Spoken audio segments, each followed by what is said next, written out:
وليس عندي شيئا جديد أقول أكثر من ما قاله الإخوان وزير الدفاع وزير الداخلية ورئيس الأركان ورئيس مجلس الوزراء، إلا بحاول أن أضعكم في الصورة عن المستجدات.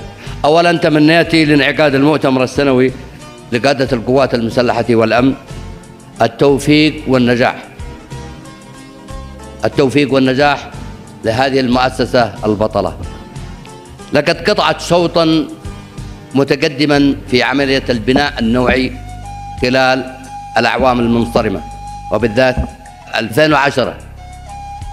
يعني الأعوام المنصرمة قطعت شوط جيد في مجال التأهيل والتدريب والتجنيد وتخريج عدد من الدفع من الكليات والمعاهد العسكرية، فهذا نجاح جيد ومتميز. هذه المواكبة من المؤسسة العسكرية وهذا النجاح الباهر هو في ظل المعطيات والمتغيرات على الساحة الوطنية، فحفز هذه المؤسسة العسكرية للبناء النوعي والجيد، وقد دخلت في مجال التصنيع العسكري وأنجزت حتى الآن خلال العام الماضي وبداية هذا العام 276 عربة مدرعة تصنيع يمني. هذا نجاح متميز وعربات محترمة، ولديها برنامج هذا العام إلى تصنيع أكثر من 200 عربة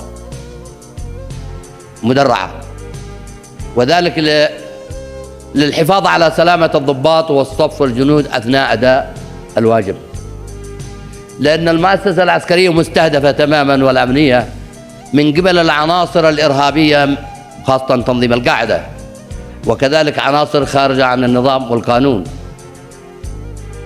فهي مستهدفة هذه المؤسسة، فلا بد أن نحميها ونحافظ على الضباط والصف والجنود بالآليات المدرعة الحديثة والمتطورة. ودخل الخدمة العام المنصرم أكثر من 200 عربة مدرعة جديدة، خفيفة متوسطة، وذلك الغرض منها هو الحفاظ على سلامة الضباط والصف والجنود.